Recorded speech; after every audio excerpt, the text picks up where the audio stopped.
कभी मौका लग जाए अपनी जिंदगी में, कभी मौका लग जाए, कभी तुम्हारी जिंदगी में मौका लग जाए, सिद्धि विनायक गणेश जी का दर्शन करने के लिए जाओ, दगड़ू गणेश का दर्शन करने के लिए जाओ, अष्ट विनायक का दर्शन करने के लिए जाओ, उनके मंदिर में एक बार आवाज लगा कर कह देना हर हर महादेव। सबसे ज्यादा खुश होंगे मेरे गणेश जी महाराज, आज तो मेरे पिता का आशिक आया है, आज मेरे पिता को चाहने वाला आया है, और पिता का प्रेमी मेरा भी प्रेमी। कभी हरि विठ्ठल का दर्शन करने के लिए पंढरपुर में जाओ, क्योंकि भारत की भूमि पर केवल एक भगवान नारायण का मंदिर ऐसा है, पूरी भारत की भूमि में क्या पूरे विश्व में केवल भगवान पांडुरंगा हरि विठ्ठल का मंदिर ऐसा है जिसमें भगवान विष्णु के सिर पर शंकर का शिवलिंग है, वो पूरी दुनिया में एक हरि विठ्ठल में, केवल पांडुरंगा हरि विठ्ठल। इसलिए पंढरपुर में दर्शन करने जाओ, विठ्ठल विठ्ठल विठ्ठल विठ्ठल विठ्ठल विठ्ठल के साथ में एक आवाज और होना चाहिए, हर हर महादेव। तो हरि विठ्ठल प्रसन्न हो जाते हैं। मेरे मस्तक पर जो शिव बैठे हैं उसको देखकर आवाज लगा रहा है, हरि विठ्ठल। शिवपुत्र गणेश आज वर देता हूं, ये शमी और मंदार का पेड़ वृक्ष, इसकी पत्ती और इसके फूल जो मेरे पिता शिव जी को समर्पित करेंगे, जो मुझे समर्पित करेंगे, जो उनके मन की कामना होगी वो सारी कामना उनकी हम पूर्ण करेंगे। गणेश जी महाराज ने कहा देवता स्वीकार करे चाहे नहीं करे, मेरे भगवान शंकर और मैं मंदार के पुष्प को और शमी के पत्र को स्वीकार करेंगे। जो मनुष्य शमी के पत्र से हम दोनों की आराधना करेगा, मेरे पिता शिव जी की और मेरी आराधना करेगा, भूलवश भी शमी के वृक्ष का दर्शन बुद्धि में हो जाएगा। शमी के वृक्ष का यदि वो दर्शन भी कर लेगा, उस दिन 12 ज्योतिर्लिंग के दर्शन का पुण्य फल प्राप्त हो जाएगा। यदि भगवान गणेश जी की पूजन और भगवान शंकर की पूजन दोनों जब शमी पत्र से करी जाती है तो शरीर में कैसा भी रोग भरा पड़ा हो, डॉक्टर ने कह दिया कि यह बहुत बेकार रोग है और यह रोग इसका पीछा नहीं छोड़ेगा, यदि आपको डॉक्टर ने कह दिया कि ऐसा है, डॉक्टर की दवाइयां लो, जांच कराओ, डॉक्टर को दिखाओ, रिपोर्ट लाओ, पर साथ में 7 स्थान बताए हैं जहां पर शमी पत्र को अगर चढ़ाते रहे चढ़ाते रहे चढ़ाते रहे तो वो रोग कितना भी बड़ा हो, आखिरी में वो रोग समाप्त हो ही जाता है। 7 स्थान बताए शमी पत्र। अब शमी पत्र के 7 स्थान तो बताएं, पर शमी पत्र की इतनी महत्वता क्यों है, मंदार की इतनी महत्वता क्यों है, गणेश जी की पूजन में, शिव जी की पूजन में इतनी महत्वता क्यों है? 7 स्थान पर शमी पत्र का वर्णन किया गया। 7 स्थान शिव महापुराण के वो 7 स्थान शिवलिंग के आप लोग देखेंगे, दर्शन करेंगे। ये मानकर चलिए ये जलाधारी है, ये जहां से जल बहता है वो स्थान, ये शिवलिंग है। समझ में आ रहा है सबको? ये शिवलिंग, ये जलाधारी, ये जल बहता है वो स्थान, बीच में अशोक सुंदरी का स्थान, गणेश जी कार्तिकेय जी का स्थान, माँ जगत जननी का हस्तकमल, शिवलिंग, ऊपर जलाधारी में जया, विषहरा, शामली बारी, दौतली, 7 स्थान बताए। पहला स्थान अशोक सुंदरी का स्थान, द्वितीय स्थान भगवान श्री गणेश जी महाराज का स्थान, जहां गणेश जी का स्थान है सीधे भाग में उस। तृतीय स्थान मां पार्वती जी का हस्तकमल। चतुर्थ स्थान भगवान शंकर का शिवलिंग। चौथा स्थान। 5वां स्थान नंदी का उठा हुआ चरण, जो नंदी का पांव उठा हुआ रहता है एक आगे वाला, 5वां स्थान। और 2 शमी पत्र भगवान शंकर के सम्मुख में से अपनी कामना कर कर 3 बार पंचाक्षर मंत्र का या श्री शिवाय नमस्तुभ्यम का स्मरण कर कर वो शमी पत्र भगवान शंकर के शिवलिंग पर फिर समर्पित कर दिया जाए। अगर ये 7 शमी पत्र समर्पित कर कर एक बेलपत्र शिव जी को समर्पित करा जाता है तो धीरे धीरे कैसा भी बड़े से बड़ा रोग हो वो धीरे धीरे कटना प्रारंभ हो जाता है। कहां चढ़ाते हैं दुर्वा? गणेश जी का जो दांत टूटा है उस दांत की ओर गणेश जी को दुर्वा समर्पित करी जाती है। इसलिए हमारे हिंदू धर्म में दो तरह के गणेश जी का प्रमाण कहा जाता है, एक राइट सूंड के गणेश, एक लेफ्ट सूंड के गणेश। राइट सूंड का जो गणेश होता है वो घर में रखा जाता है और लेफ्ट सूंड का जो गणेश होता है वो अपने ऑफिस में, व्यापार की जगह पर, दुकान में, धंधे में, पानी में, सर्विस में, नौकरी में लेफ्ट सूंड का गणेश रखा जाता है। जिसकी दुकान, व्यापार, व्यवसाय में अगर राइट सूंड का गणेश रखा जाता है तो लक्ष्मी आती है पर टिकती नहीं है। इसलिए घर में सीधी सूंड का गणेश और दुकान, व्यापार, व्यवसाय में, ऑफिस में उल्टी सूंड का, दो गणेश। तो इसका मतलब ये थोड़ी ना कि तुम्हारे घर में गणेश जी बैठा तो तुम उठा के बदल लिया, यहां कहां दिया, यहां कहां दिया। अब रखे रहने। हमेशा याद रखो, गणेश चतुर्थी के बाद अनंत चतुर्दशी पर जब गणेश जी का विसर्जन करते हैं तो गणेश जी की दो धर्म पत्नियां, वैसे तो गणेश जी की कुल मिला के 5 पत्नी, कितनी है? गणेश जी की 5 पत्नी। पहली श्री, दूसरी तुष्टि, तीसरी पुष्टि, चौथी रिद्धि और 5वीं सिद्धि। ये व्यक्ति के नाम के आगे जो लिखा रहता है ना, श्रीमान, ये श्री संबोधन कहां से आया? और एक पीछे लिखते हैं, जैसे नाम के आगे लिखते हैं श्री और पीछे लगाते हैं जा में ई की मात्रा जी। लिखते हैं कि इधर नहीं लिखते? लिखते हैं श्रीमान अग्नि प्रसाद जी, श्रीमान बद्री प्रसाद जी, श्रीमान हरीश प्रसाद जी। तो श्री आगे क्यों आया और जी पीछे क्यों आया? कौन ने लगाया? किस लिए लगाया? कौन ने बताया कि आगे श्री लिखो? किसी के नाम के आगे जी लिख दे, पीछे श्री लिख दे, मर्जी अपनी, अपन कुछ भी लिख सकते हैं। पर किसने कहा कि आगे श्री लिखो? क्योंकि गणेश जी महाराज जब विवाह करने जा रहे थे और गणेश जी की जब बारात जा रही थी तो यमुना जी के तट पर गणेश जी की प्रथम पत्नी श्री गणेश जी के चरण पखारने के लिए खड़ी हो गई। और प्रथम गिनती में जब गणेश जी चलने लगे तो श्री ने उनके चरणों को रोक लिया और कहा, प्रभु मैंने आपका आवाहन करा है, मैं आपको अपने पति के रूप में देखती हूँ। भगवान गणेश जी ने कहा, तूने प्रथमता में मुझे पाया है, जिसके नाम के आगे तेरा संबोधन लगा रहेगा वो जगत में प्रसिद्ध होता चले जाएगा। इसलिए श्रीमान लिखा जाता है। अब जी का संबोधन कहां से आया वो भी समझ लीजिए। 33 करोड़ देवी देवता में सबसे सुंदर जोड़ी थी शंकर और पार्वती की। सही है कि गलत है? कभी नहीं झगड़ते थे।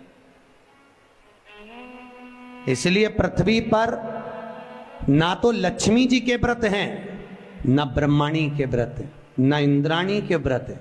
अगर पूरी पृथ्वी पर सबसे ज्यादा व्रत किसके हैं? माता पार्वती। तीज का व्रत किसका? पार्वती का। चतुर्थी का व्रत किसका? पार्वती का। चौथ का व्रत किसका? पार्वती का। छठ का व्रत किसका? पार्वती का। जितने व्रत है सब माता पार्वती।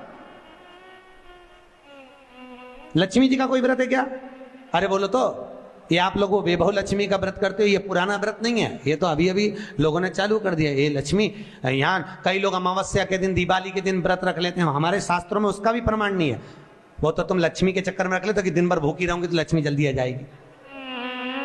नहीं तो ये हमारे शास्त्र में प्रमाण नहीं है लक्ष्मी जी के व्रत का। कहीं सरस्वती का व्रत है क्या? ब्रह्माणी का? अरे बोलो तो सर, बसंत पंचमी के दिन रखती हो कि सरस्वती का व्रत? नहीं, केवल एक व्रत माता पार्वती का। क्यों नहीं है? लक्ष्मी का व्रत इसलिए नहीं है क्योंकि माता लक्ष्मी भगवान नारायण को श्राप दी थी। जब लक्ष्मी जी श्रृंगार कर रही थी और इतने में भगवान विष्णु आ गए और भगवान विष्णु ने लक्ष्मी जी का मुख देखा, देखकर हंस दिए। इतने में लक्ष्मी को क्रोध आ गया, हे नारायण तुम मुझे देखकर हंसे हो घोड़े की तरह, इसलिए मैं तुम्हें श्राप देती हूं, तुम्हारा सिर कट जाए और तुम्हें घोड़े का मुख लग जाए। तो भगवान नारायण को घोड़े का मुंह लगा और नारायण का हयग्रीव अवतार हुआ। कौन सा अवतार? हयग्रीव। ये लक्ष्मी का श्राप नारायण को लगा था, इसलिए लक्ष्मी का कोई व्रत नहीं। ब्रह्माणी ने ब्रह्मा को श्राप दिया था पुष्कर राज की भूमि पर। जब पुष्कर राज की भूमि पर यज्ञ हो रहा था, ब्राह्मणों ने कहा ब्रह्म देवता मुहूर्त निकल रहा है, जल्दी यज्ञ में बैठो। ब्रह्मा जी ने नारायणी से कहा, ब्रह्माणी से कहा, ब्रह्माणी जल्दी चलो, सरस्वती जल्दी चलो, यज्ञ में बैठना है। ब्रह्माणी ने कहा भी आई तैयार होके। ब्रह्माणी तैयार होने में लगी रही, बहुत समय निकल गया, मुहूर्त निकलने लगा। ब्रह्मा जी से ब्राह्मणों ने कहा ये मुहूर्त निकल रहा है। ब्रह्मा जी ने कहा करे क्या? इतने में ब्राह्मणों ने कहा तुम बताओ क्या करे? ब्रह्मा जी बोले आज को जो करना है करो। ब्राह्मणों ने गाय को पकड़ कर ले आए और गौ माता को खड़ी कर कर गाय के सामने वेद ध्वनि करना प्रारंभ करा। जब वेद ध्वनि करी तो गाय के मुख से वेद माता गायत्री को प्रकट कर लिया। गायत्री को प्रकट करा, ब्रह्मा जी के पास में गठजोड़ा बांधकर बिठा दिया। जैसे बिठाया उसी समय पर ब्रह्माणी आ गई और ब्रह्माणी ने आकर देखा ब्रह्मदेव तुमने मेरी जगह पर दूसरी नारी को बिठाया है, मैं तुम्हें श्राप देती हूं, तुम्हारे पृथ्वी पर कहीं मंदिर नहीं बनेंगे। ब्रह्माणी ने श्राप दे, कहीं पर मंदिर है ब्रह्मा जी का? केवल एक जगह पुष्कर जी में जहां यज्ञ करा था वहां। तो ब्रह्माणी ने ब्रह्मा को श्राप दिया, लक्ष्मी ने नारायण को श्राप दिया, इंद्राणी ने इंद्र को श्राप दिया, पर एक माता पार्वती ऐसी थी जो कभी ऊंची आवाज में बात नहीं करती थी। इसलिए पृथ्वी पर सबसे ज्यादा व्रत माता पार्वती के होते हैं। गणेश जी की प्रियता है दुर्वा। क्या प्रियता है? दुर्वा। कितनी दुर्वा गणेश जी को समर्पित करी जाती है? मात्र 5। कितनी? आज के जमाने में लोग गट्ठा बनाकर चढ़ा दें, वो अपनी जगह पर है। 5 दुर्वा पंचम इंद्रियों को वश में करने के लिए और भगवान के 5 जो स्वरूप हैं उनको अपने भीतर उतारने के लिए 5 दुर्वा। और दुर्वा में भी 3 गांठ। जब दुर्वा समर्पित करी जाती है तो उसमें नीचे दुर्वा की डंडी पर गांठ रहती है, 3 छोटी छोटी गांठें होना चाहिए। कितनी गांठ? जो भगवान को समर्पित करी जाए। जो बेटा बेटी नौकरी के लिए अप्लाई कर रहे हैं, जो बेटा बेटी चाहे सरकारी नौकरी हो, प्राइवेट नौकरी हो, सर्विस के लिए अप्लाई कर रहे हैं, उन बेटा बेटियों से निवेदन है दुर्वा शिव जी को समर्पित कर कर केवल दूब जानते हो ना? दुर्वा सब जानते हैं। दुर्वा जो माला पिनाई थी उसमें बहुत सारी लगी थी। पढ़ी है यहाँ, बताना जरा।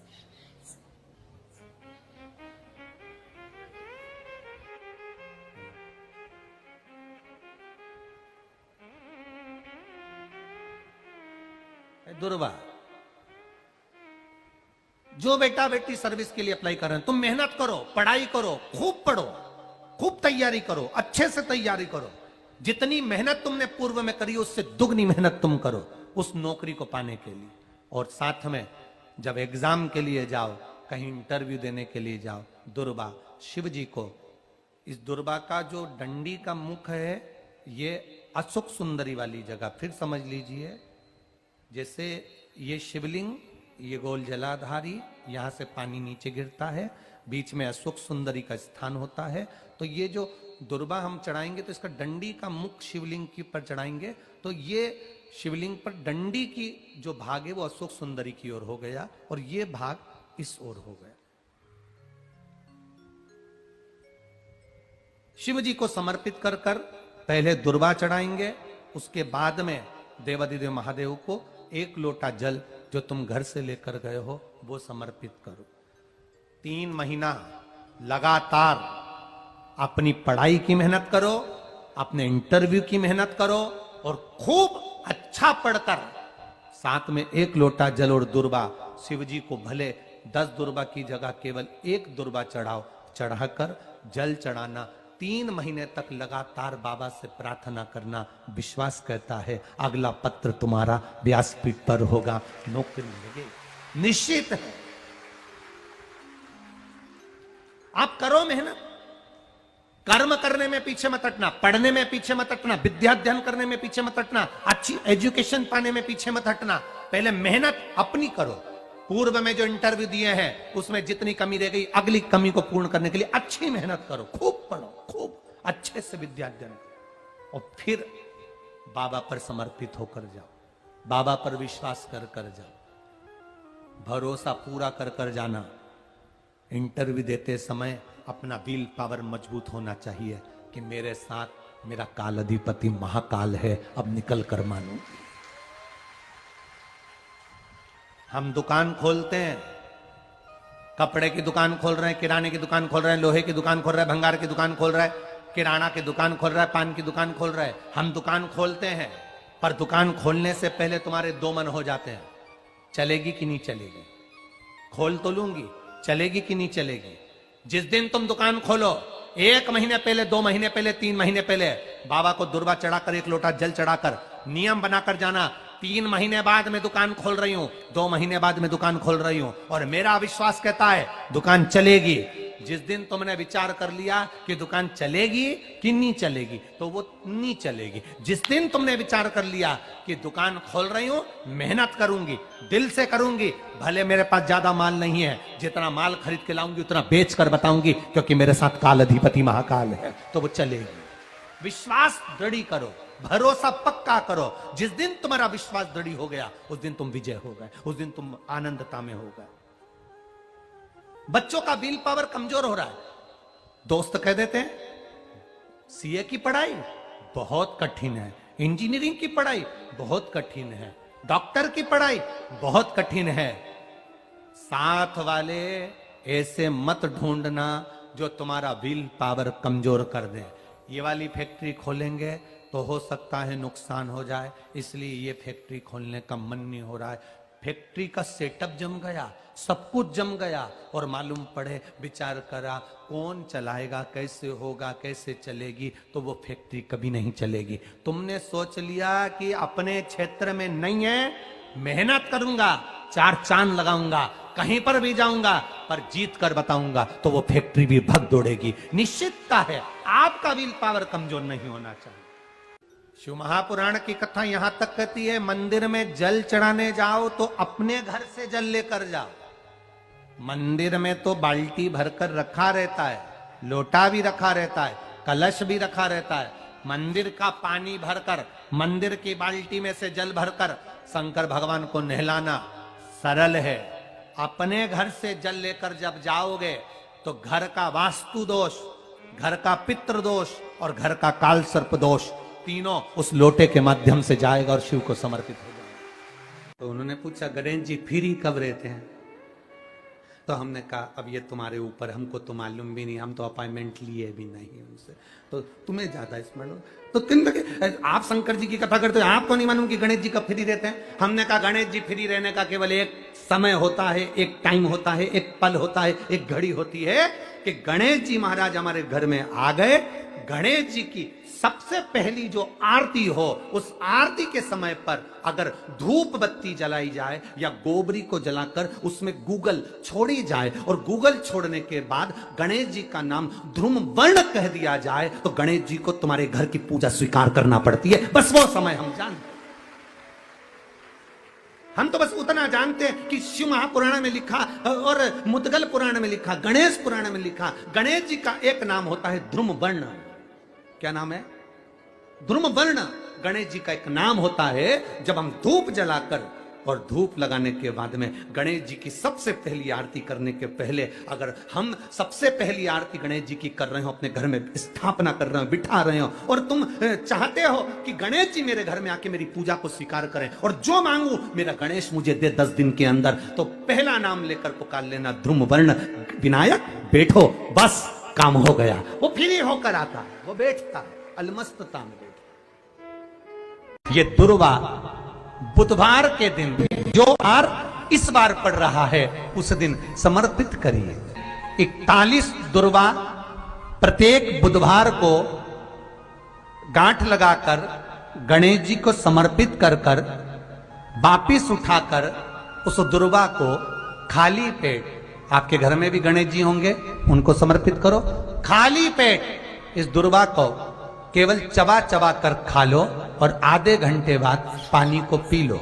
बुधवार की बुधवार 5 बुधवार करना, गणेश जी को चढ़ाना, सफेद दुर्वा को गणेश जी को समर्पित कर कर चबा चबा कर खाना। उदर की प्रॉब्लम, जो भी मसा आदि की प्रॉब्लम होती है, उदर से जुड़ी हुई होती है, जिस चीज से जुड़ी होगी, पेट की जितनी प्रॉब्लम होगी आपको, जितनी भी प्रॉब्लम होगी, वो सारी 5 बुधवार करना, 6ठे बुधवार को जरूरत ही नहीं पड़ेगी। मेरा भोलेनाथ आपको ना कभी दासी बनाना चाहता है, मेरा भोलेनाथ ना आपको कभी नौकर बनाना चाहता है, मेरा भोलेनाथ ना कभी आपको सेविका बनाना चाहता है। मेरा भोलेनाथ तो आपका हाथ पकड़कर इस संसार सागर से, भव सागर से उन्नति की ओर आगे बढ़ाना चाहता है। वो आपको डूबने नहीं देगा, वो आपको नष्ट नहीं होने देगा, वो आपको तकलीफ में नहीं आने देगा, वो आपको कष्ट की ओर नहीं जाने देगा। वो शिव तत्व है, वो शंकर, वो खड़ी बताना मेरा देवादित्य महादेव, वो शिव तत्व है। सुयशा, मैं तुम्हें दासी नहीं बना सकता, सुयशा मैं तुम्हें सेविका नहीं बना सकता। तो सुयशा ने कहा फिर कोई सेवा मुझे दे दीजिए। शिव जी ने कहा सुयशा तुम नंदी से विवाह कर लो, और नंदी से विवाह कर कर तुम नंदी की धर्म पत्नी बन जाओगी, और नंदी की अगर धर्म पत्नी तुम बन गई तो जिस जगह पर नंदी मेरे मंदिर के बाहर बैठा रहेगा,